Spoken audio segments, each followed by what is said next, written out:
Gregga Prothero is a master stylist and founder of Gregga, a diverse and inclusive salon space where talented hairstylists stay up with current trends and share new techniques, as well as master the hair classics we all know and love.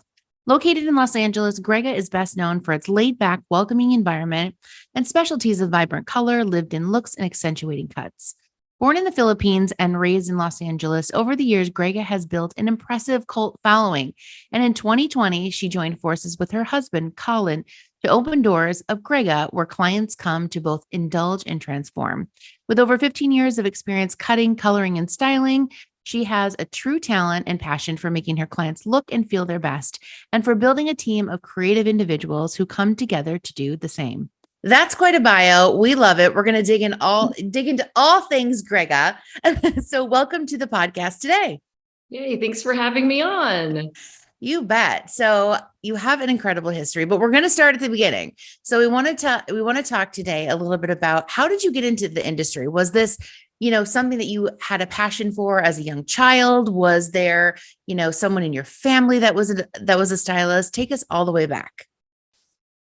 Basically becoming a hairstylist was just me loving, a lot of like art and a lot of like rock and roll and punk and indie influences. And I would always see these really amazing, lead singers or musicians. And I'm going, where do they get their hair done? Right. I love it. And kind of going, and back then my mom would take me to like my aunt or grandma's place. And again, grandma and aunt has to have their own place too. But, it was more traditional, like perms or, like the older ladies, look, which that was great for them. But I was going, where does someone get this kind of style? So I was only around more of the like, just the more traditional salons and all that. So I started, of course, this was pre-YouTube, there was no tutorials. And I think maybe that's where a lot of people started. It's like, well, okay, I don't know where to go, so let me try it on myself. And fortunately, it came out all right for being like just a beginner. But then more friends started coming like, hey, I want to get my hair done. That's cool too. And I was an amateur, so some of it came out okay. And some like, well, you're getting this done for free, and I don't have a license and cannot. So I was very fortunate that people just kind of in high school were like, okay, I'm down, just try it on me. Like, okay, well, look at this magazine and let's hope for the best, right? And it just kind of went from there, and I really loved it. But I grew up where all my families are all doctors and nurses. So, which is, obviously a very respectful career. And with that, it was just in the back of my mind. My family was like, that's what you're going to do. You're going to be a doctor or nurse. Mm-hmm. When you're a kid, you're like, oh my God, that's like 500 years from now. That's going to be forever. Then you wake up one day and you're like, oh my God, I have to start picking. It's here. Right? Like it's here. So I just was like, I don't know. I don't want to upset them. It was just like a lot of things. And of course, I just was thinking, oh, I don't have to think about it. But the time came, I had to. So I said, okay, you know what? I'm just going to go to a city college and I'll start my process in becoming a nurse. Okay. And I usually am a pretty good student, but as we know in college, your professor's not going to call your parents when you're not showing up to class. You realize, hey, no one's going to say anything. So I really did not like it. Just personally, the sight of blood makes me want to pass out. I think I've saved more lives not becoming a nurse. I probably would have like passed out with the patient, all these things. So with that, I said, no, I can't do this. So I quit. I stopped going to school, but I know as parents always go, well, if you want this career, you got to pay for it yourself. Right. Okay. Coming out of college, I'm going, I can't, I'm coming out of high school. I realized, well, you know what? I know they're going to put that on me. So I need to start making money. So I was just working at an office. They would ask me, how's nursing school going? I'm like, yeah, great. Get out. Yeah, like awesome. And then I'd be like just working in my office job to make extra money. Of course, the truth always comes out. You can only do it for so much. One day they get this letter and they're like, why did it say you didn't sign up this semester? And I was like, well, I got to tell you something, and they're like, bracing for the worst. And then I just told them, I just really feel like I've tried it. It's just not for me. And they're like, well, what are you going to do with your life? So not a nurse, a doctor? I was like, no. They're like, okay, what else could there be? I'm like, well, there's a lot of other industries out there. I mean, so I thought, I like a lot of, you see that I always like to have fun with my hair. This is when I used to just like, like I would like shave it. I would do all these things to it. It was definitely more on the wild side than you see now, but that's okay. Been there, done that. Yeah. And they were just like, well, what do you mean? Like, you don't want to be an artist, do you? I was like, well, yeah, but like a hairstylist. And normally it would be like, oh, okay, well, we'll see. But yeah, and I'm not even being dramatic. My entire family was like, oh my God, what's going on? Like, like basically like, oh, what's going to happen to her life? And I realized you make it sound like I'm like, addicted to meth or something like that. I'm literally just saying like, hey, I just want to choose this path. And they were just like, I don't even know. And in retrospect, I see like as parents, of course, they want to make sure their child is taken care of, all that. But it was like, yeah, but I really want this. Like, I will, this is a career choice I want. Yeah. And they were just like, as I kind of suspected, they're like, well, we're not going to pay for it. You got to do it all yourself. So I thought, okay, I was prepared for this. Here we go. So, yeah. And wow. I would say this was about, I would say like 18 years ago, 17, 18 years ago. So people were doing hair, but I feel like, really the internet was around, but I do feel like there's so much more resources now to look, or like support, like you could find it. Where at the time I maybe knew one or two girls personally, or people that were doing cosmetology school, but they were either, like the really expensive Paul Mitchell schools, or like maybe like a beauty college, which I was like, well, okay, there's this name, right? But I'm paying it for myself. And even at the time, it was like $17,000 or I don't. And this inflation, you can only imagine now. But I mean, I hear they have a good program, all that, but just doing it on your own, I'm like, I can't do that. And so then I went, but at the time I did not know this. Like, I was like, oh, beauty college, like, don't they want a name, right? They want a name. How am I going to get paid? So I thought, oh no, that's probably bad, because this beauty college is like, so I found like an in-between, like, it is a private school, but at least it was a little more affordable. Yeah. I realized, okay, I better hustle. I better work. I worked during the day, went to cosmetology school at night, and, just kind of, and fortunately I was able to get some sort of loans with that, but glad the loans weren't that crazy, at least, again, how many years ago? I was fortunate, at least it was like $8,000, which is not chump change, but also not like, over double digits, Yeah, so for sure. Again, paying all of it on my own. So that's when I just kind of, everyone was just going, we'll see if you finish, like, oh, how cute hair, like you're just no scissors and going, oh, I'm like, actually, it's a very like, it is a career and people should be respected for this. But it was just kind of showing like, what, no matter what, you have to do it for yourself. So I just basically I was like, I have to show them, like, it's not just, oh, it's a phase of my life, Yeah. Once I basically finished and everything, they were like, oh, she's done. And so first, like, okay, she's done with school, but let's see what she does with it. Yeah. Immediately I wanted to make sure I went to started doing assisting, and then just that. And then here we are, I'm still with it 17 years from now. Yeah. So they realized, oh yeah, I guess it's not a hobby. And they finally came around, at first, like, oh, you can like pay your own bills with this field. What? You can get your own place with this? Like, you don't need it financially. So it was also a nice way to show just anyone who isn't really familiar with the hair industry or any beauty industry that, like, actually you get your hair cut, you cover your grays. What if they disappeared? You know, nurses and doctors want to feel good too in a different way, right? You know, so I think it was all of them just kind of coming around going like, oh, okay, you know what? Okay, like this is a career. It's here. Yeah. And, here at the Tease, we've got a little bit of a bone to pick with our industry, and the fact that, there is that perception of like, oh, just a stylist or colorist, or you're going to cosmetology school. And I think, as a society, hopefully we're getting better with that.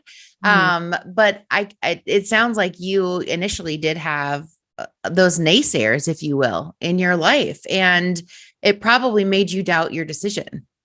Yes, like I definitely was like, what am I doing? Maybe they're right. But Yeah. something I think maybe I'm the person that thrives in like, oh, you don't believe I can do it? Well, I'm actually Yeah. gonna really work hard to prove you wrong. Like it's Yeah. more, I don't know if that's my motivation, but I also think like I was like deep down was like, well, that's really disrespectful because I love my stylist and Right. you see this place that I like finally when I had found one at the time. I know, like, back in the day of Carlton, it was like, this place is so cool. So that was what also made me want to go Uh-huh. into the industry because I always thought it was more just like, just like kind of like, more mellow and not as edgy. And then I'd walk into Carlton or something like that. And I was like, Right. oh, they play cool music. Everyone's Uh-huh. cool. So that's how and I'm like, well, and even at the time, they weren't dirt cheap or anything. And I thought, Mhm. like, we're paying for this. Why is that not a career? So, yeah. Exactly. Mhm. So, did you along the way have anyone that was in your corner for this? And meaning like a mentor or somebody that was encouraging you to keep going and not to kind of revert back to a different career. It was really hard at the time. Like Okay. I didn't necessarily have a mentor, but I had Yep. my best friend since we've been friends since she was 7 and I was 11. Yeah. So, Okay. that's like, or I'm sorry. Yeah. Somewhere, or no, she was 9. I was 11. Anyways. So, yeah, we've been friends since, and there were many times where I'm like, I just like Right. I don't know why I'm doing this. And she goes like, I think you're meant to be doing this and prove them wrong. And it was really just like a very few, and I love my mom, but she was more like, she just was like, I'll just let you do your thing. Right. Yeah. So it was really just like a couple of friends. And Okay. I think for me, one of the it was a weird sign. I don't know if it was just coincidence. I remember I was at this crossroad. I'm like, maybe I'm just going to stop. And we were at a restaurant. I don't even remember. And some girl, the hostess was like, hey, are you a hairstylist at blah, blah, blah Hmm. salon? And I'm like, no. And she goes, oh, you just kind of look like a hairstylist to me. And I don't know why. Yeah. Interesting. And she was like, I thought Right? you worked at this one place. And this is, Huh. I don't know, a stranger. I don't even know till this day. And I remember going like, I mean, it was kind of like around that like time when I was just questioning it. And I went, Huh. you know what? Interesting. The fact that someone had been like, oh, do you work? Are you a hairstylist? And do you have a card? I'm going like, no, but like I'm training to be one. And I think that was like that, like, That's you know, awesome. this is it. This is I gotta do this. I gotta do Yeah. this. It was like this weird mini sign, I would say. That But is, I mean, because that's a pretty unique thing to just walk up and ask a random person, yeah, or I guess I was right? like in for my reservation. But yeah, she just had thought like, yeah. And I was like, Huh. no, I'm not, but I'm definitely gonna be one. Gonna get there. So, okay, so you finished cosmetology school, and then tell me about you were assisting, but take me through the journey, kind of in the early years, of being a licensed professional.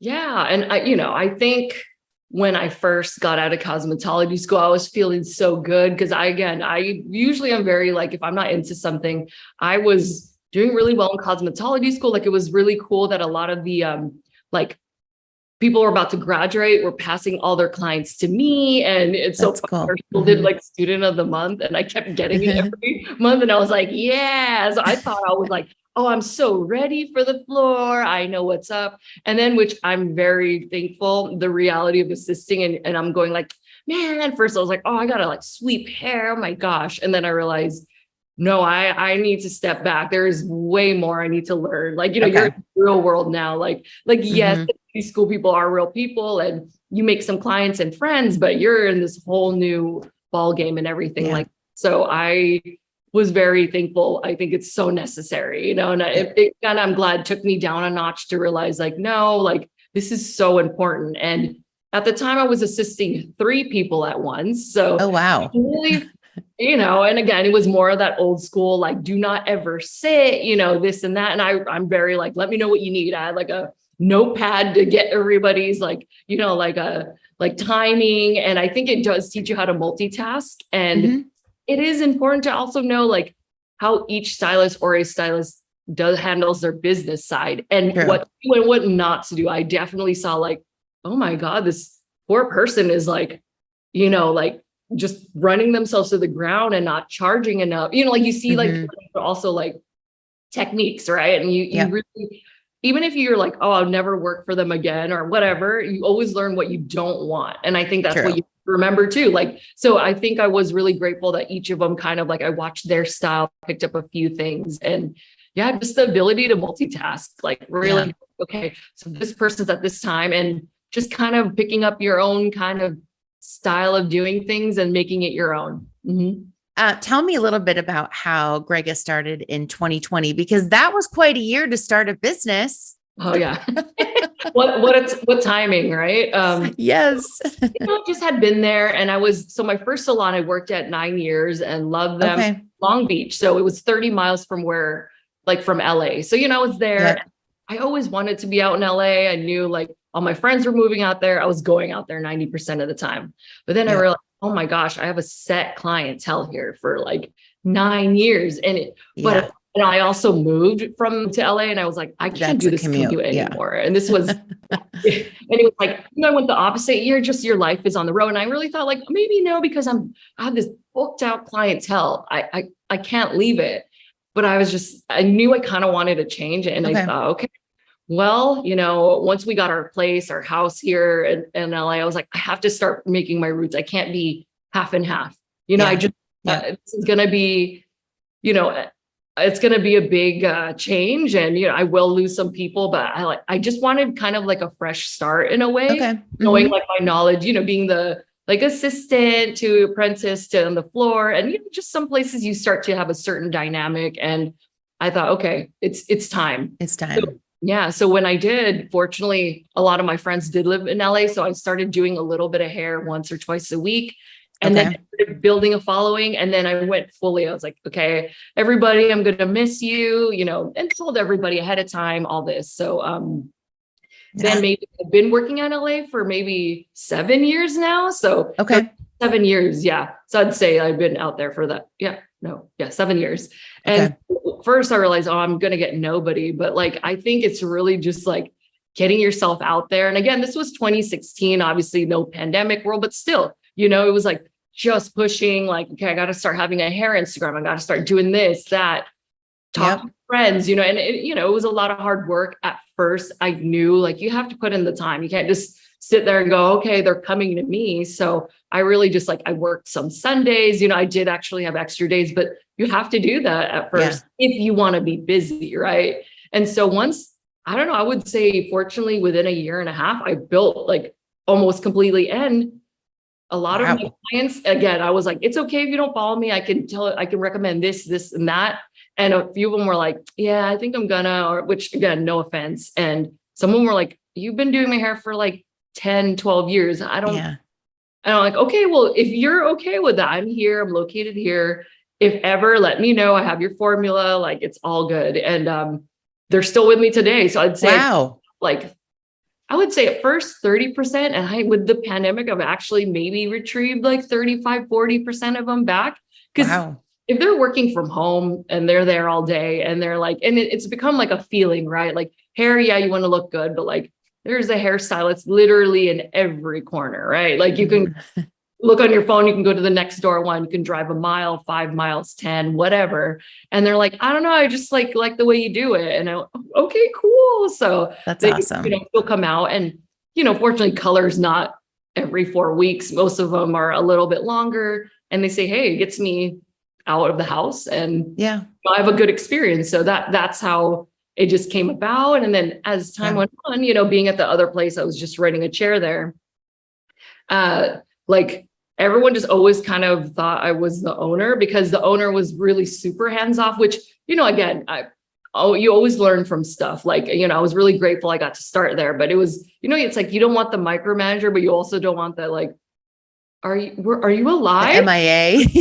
Where are you? Like, we need more toilet paper. Can you like, it became like, it was like, good luck, bye. And then, but anyway, so then I just started going, well, this place, I was lucky. It did bring a lot of clientele, a lot of walk-ins. So I was like, well, you know what? If they're not there, that's fine. Like I still want to make sure where I work at looks presentable. Like I'm not going to obviously pay the bills of the place, but I thought, like, I don't know. I really liked the people I had worked with. I was like, at least kind of bring some sort of cheer. It was a smaller salon, about 6. Okay. So as opposed to my old salon in Long Beach was about like 18. So it was huge, but I liked the smaller. So then there's always things you can always take. And I went, I kind of like the smaller team, but a lot of times it just became where I was like, I suddenly found myself like, Gregga, what do I do about this? I'm like, and I realized I like a lot of problem solving. Like, well, maybe you could try this approach, but it's up to you. But, here's just me as a stylist telling you, I obviously don't own the place, but it just really became like everyone was just kind of like, oh, like I need your help or like, what should I do? And I always wanted to make sure like stylists were, I don't know, feeling motivated, like, hey, you're really good. Like, don't get discouraged. Or if they had like a tough client, I don't know. I just kind of like to pep people up, but it was just because I wanted to. Again, I wasn't getting paid to do this. With the pandemic happening, even more, and I kind of was seeing the current salon I was at, it was kind of going in a demise, meaning like, again, it just was a lack of like, it was super neglected, like to the point where I'm like sometimes supplies run out, right? That's fine. But I had to get to the point where I was like, I have to text them 2 weeks prior because sometimes we won't get those. And I would bring my own because I'm like, me and the clients kind of need those kind of things. Right? Like, those are necessities, right? So anyways, with that, as they say, you either stay somewhere and deal with it or you have to change it. And I was like, well, I think I have to start looking. I was looking for a place. But then, it was weird again. And maybe it's like a weird sign, or maybe I take these in a weird way. But, again, someone was like, oh, I thought you were the owner here. And I was like, oh, wow. Another one. Yeah. Again, maybe because I was just talking to them. I don't know. But, and then one of the stylists was like, you should think about opening your own salon. Like, I think you'd be really good at that. And I was like, me? Like, I don't know. Like, you're kind of sort of doing it right now. I'm like, well, helping. They're like, yeah, but like, you kind of, like, it seems like you're, and I realized again, it was kind of nice to have that because I could see more behind the scenes and sort of how it sort of ran. Not necessarily the financial numbers, but I'm really like, I love to look at that stuff too. Like I'm like, I geek out on that kind of stuff. Like I'm always like, I gotta know, And so that 2019, I started looking, like, I just had the idea, but it's like anything in which I'm glad I'm not one to be like, oh, it says for lease, let's just get it. Like it really is excited as you are, right? We all know, like, especially at a place like LA, you have to check what is, the prices, is there parking? What's this? So that took some time to really, as much as like heart emoji eyes, like, oh, this place is so pretty. But then I realized like, one, there's no parking there, there's so many elements. So then it was the end of 2019 and I found this like perfect spot. Like they were willing to work with us. It's a huge parking lot. It was like a cute place. Like it's like very bright, first I thought of like a plaza or like shopping center. I don't know, but it was like, they decorate it, like they like paint it really bright colors and make it really cheery.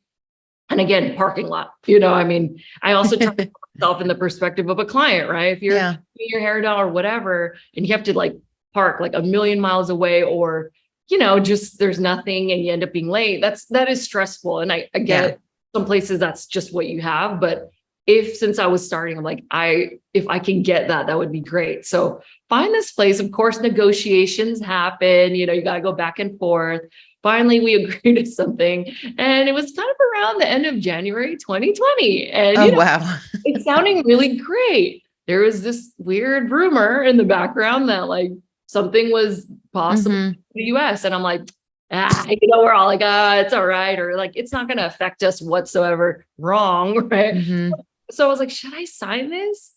Yeah, let's do it. Like how bad could this thing be? And, March came around and it was like, everything is shut down. And I'm going, I am an idiot. Like, why did I do this? Like, what's wrong with me? And I'm like, oh, I have to totally back out. Right. I mean, there's just no way. And we got really fortunate. Our landlords, which, at this time, unless you owned your building, you were at a total discretion of your landlord. Like, were they going to be human beings or were they going to be monsters?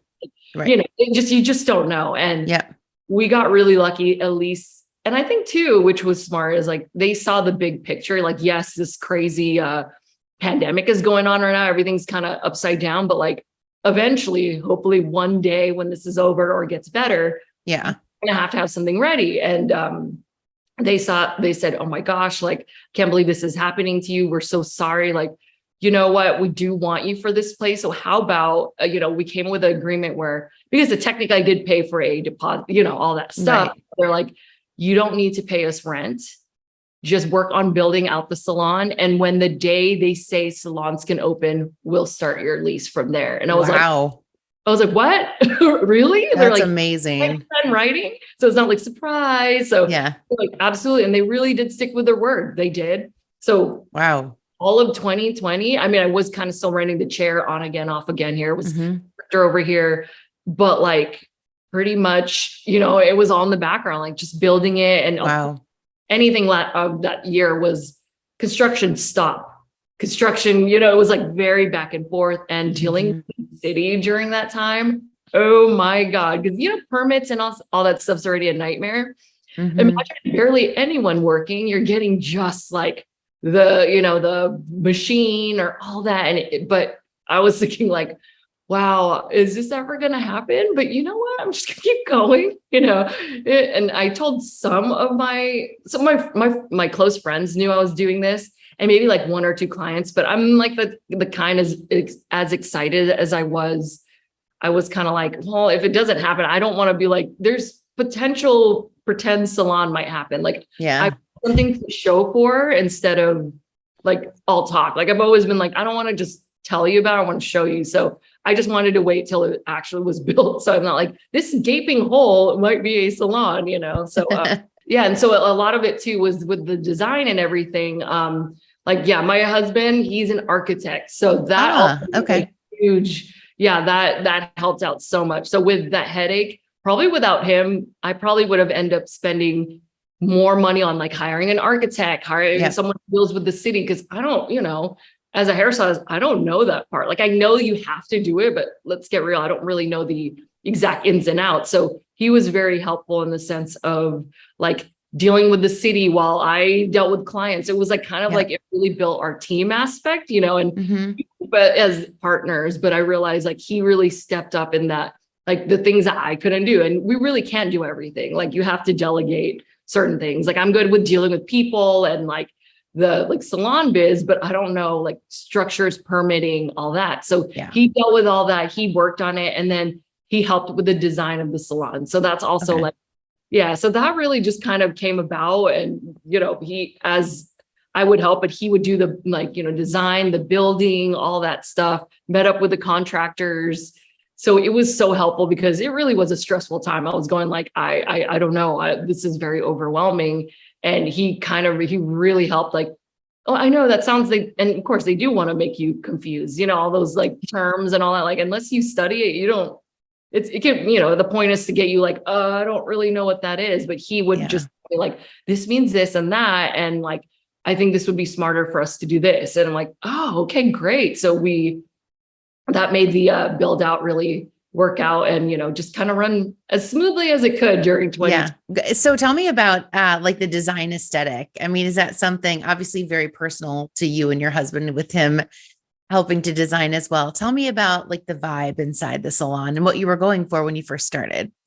Yeah. And, I think, of course we're always looking at places and all that. And there's so many beautiful salons out there, but I just started to feel like for me, it was like, it kind of looked sort of all the same. Like they were all beautifully done. Like, of course, like they're, like some of these, like really, like just like really all white beige aesthetic, which again is gorgeous. But I was kind of like, of course you don't want too much colors where it distracts it from the hair, but I was like, I kind of wanted a little more fun. And I really just kind of channeled into like what I really wanted the salon to look like soft, but like fun and pops of it. And so then that's when we came out with like the arches and like incorporated a lot of like soft yellows. So it's not just there is a lot of white in there, but also like, I just didn't want it to look so like neutral and, like monochrome. And I felt like, and then when it came to the, our unique, like stylist stations, at first we're looking at all these, like already salon furniture things. And they're cute, but like, just kind of, they're okay. I don't know. And then he was like, how about we just build our own? Like, oh, yeah, sure. Again, we have time. It's 2020. Yeah. So then he came up with this. I was like, I really want to incorporate a lot of waves, a lot of arches, things. And he came up with this design. And I'm like, oh, that's really cool. And then we were just walking in an IKEA one time and we saw these lockers and we're like, hey, these are really cool. Like, what if you think we put them on the side so it looks more like minimal, but we can actually put a lot of things for like stylists. So it's not like just a bunch of products on one table, a little cleaner. And just, we came out and also skateboard. So it's covered, all these things. And when the design was done, I was like, oh my God, this is really cool. And I think that's what also like draws people like a kind of part. Like, again, most things are like, like clean, white tones with pops of yellow and pink. Yeah. You see these like stations like, whoa, this is really cool, So, I think, once we came out with that, that was very helpful. And I think that really helped with get our salon a little more noticed and more unique. Yeah. So for those listening, head over to Instagram. It's gregga.la, your handle, correct? Yep. And the aesthetic of the salon is so cool, so unique. It just looks like a happy, inclusive, welcoming place. So well done. It's very cool. Thanks. Tell me a little bit about, talking about the aesthetics of the salon. How do you want people to feel when they walk in the doors of Gregga? Basically what you just said, like, it's really true. And I really wanted to channel like one, it's always like these methods, but I asked a lot of close friends, like, who I'm like, be brutally honest. Like, what do you think of me? Like, what kind of person do you think I am? Like, obviously we know who we are, but like, it's just close people. And they were like, yeah, you're very like welcoming. You always try to make people feel comfortable and like, you're like funny, and all these things. Right. And I started to gather it and I was like, okay, like, what do I like? And also I try to put myself like, what do I want when I walk in the salon too? Sure. Obviously good hair, but like, there's so much more that comes with that.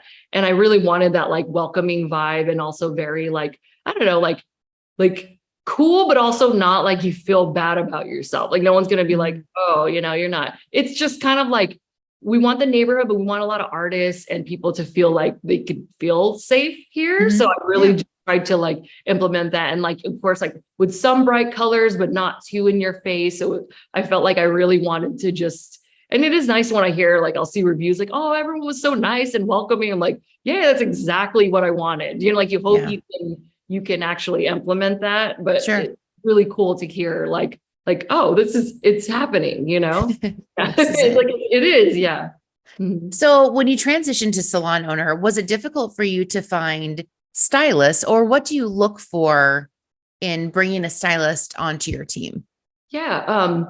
At first it was true because my salon's not that big, but it's also not like two people. It's 7 chairs. And one of the previous stylists that I worked with, she actually was like, yeah, I want to come with you. So I was like, totally with you. And so that was great. Right. And I already knew we worked together for, at the time, 6 years, and it was the best relationship. Like it really was like a good hair business relationship, meaning like we're there for each other. And I also realized that's kind of the style I wanted. Like if you need like, oh, help me with this formula, this and that, but also know like, we don't need to get in each other's business. Like you have a life outside, but like when we work together, we want it pleasant. Like, we'll tell each other stuff, but also like, okay, you're with your client, I'm with mine. Cool. Like that's it. That we're not trying to.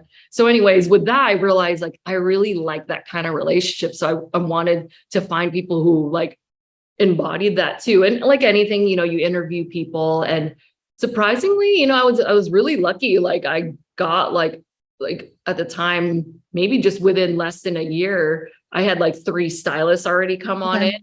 And one is still there, and one ended up like moving to New York, which is fine. I'm like, well, that's your life is somewhere. And the other one didn't end up wanting to do hair anymore. And it's like, well, okay. But I realized, of course, we just want to say like, yeah, I want like it to be completely filled. But like, I started to realize already, like, I feel like hiring someone's kind of like dating in a weird way, not like anything romantic, but it's kind of like you kind of have to meet people before you know what you want, what you don't want. Right. Mm-hmm.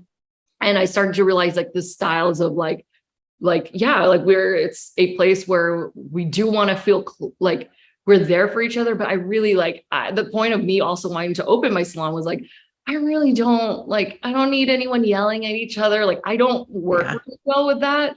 And I don't like that environment. Like in a bigger salon, there was always there was always someone like making the other person feel bad, and you don't have to be best friends. I mean, let's get real. We don't need to know like everything, but I like that the people I was close with, like we just understood that like arrangement, like we're there, we'll be creative with each other, share like formulas and ideas, but it's also like, I just don't like that toxic behavior. Like we all have bad, I'm not happy 24/7, but I just really, with the salon, I was like, I cannot have someone like making the other person feel bad or just out of nowhere. Like if I'm having a bad day, I tell people hold me accountable too. If I'm having a crappy day, just because I'm not going to be like, okay, now it's time to take it out on everybody. Like, it's just not my style. And, if I'm not, I'll just either take a personal day or just like, yeah, I'm just going to chill out a little bit. But like, I think once I was looking for that, and I really try to tell my stylist to like,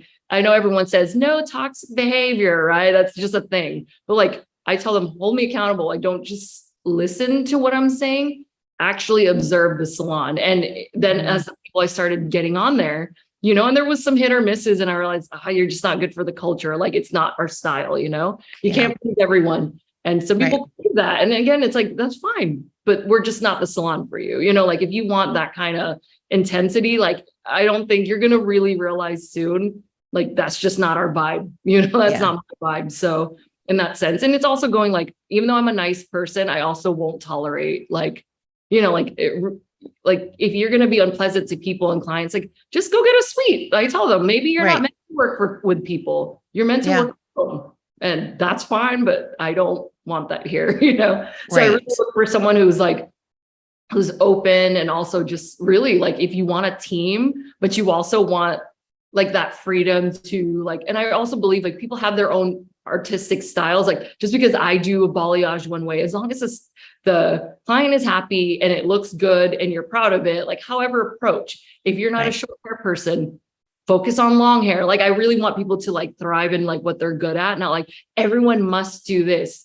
Obviously they see my salon and they know it's color focused mainly. So that's why they're attracted to it in the first place. Yeah. I think, I'm really looking for someone who really does understand, like, if you've been in places where you're like, it's just awkward, or like you're over that and you're really just, I tell people, if you want a home or like a salon where you just like can do your thing and be creative, but also know you're in a safe space, but like you also have, you have your home life. Like, I'm not going to be in your business. You don't need to be in mine. Like, just don't bring your crap to work. That's it. Right. Like, it's so black and white, but I really mean it. Like, it's like, no matter what's going on, you don't like bleed it onto the stylist. I don't bleed it onto you. And again, so I think that's like what I'm looking for, is like, you're looking for that kind of thing. Like, you want that creativity and support, but also know, like, I just don't want to deal with like salon politics or those kind of things. Like, we're the salon for you. And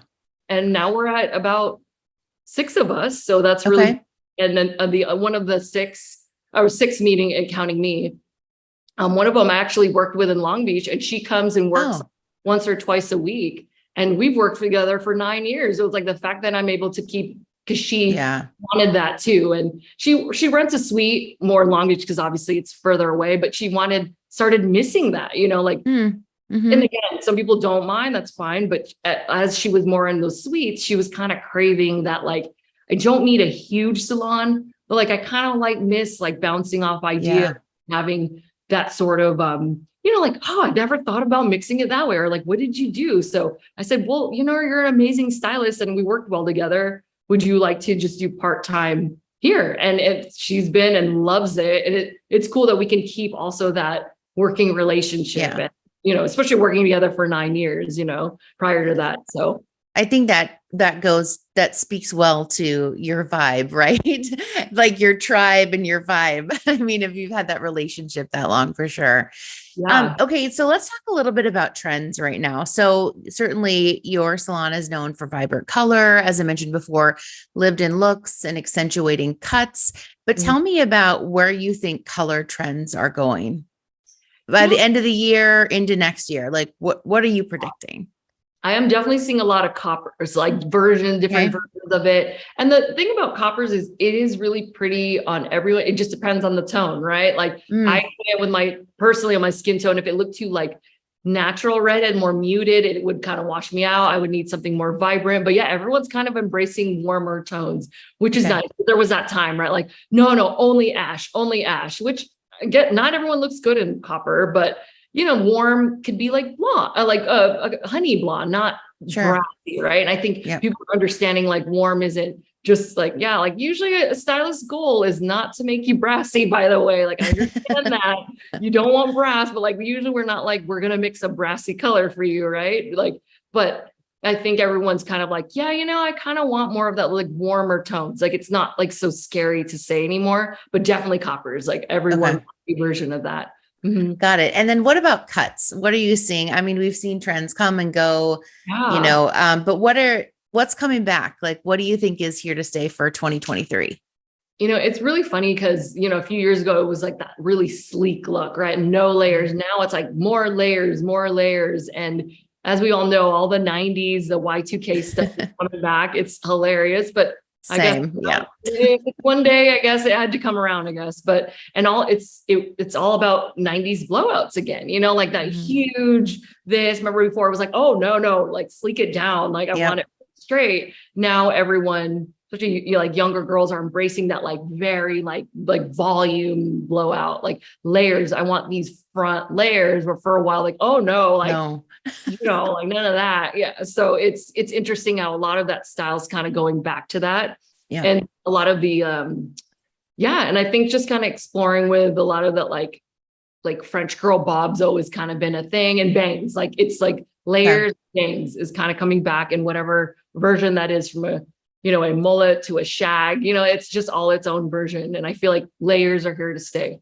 Okay. Layers are here to stay. Yeah, forever. You've heard it. I mean, I'm a fan of the volume, and maybe that is because I was like an 80s, early 90s kid. Really? So Yeah, I'm like, actually, I'm for it. Yeah, that's funny. First, I was like, you know what? It actually looks really good on a lot of people.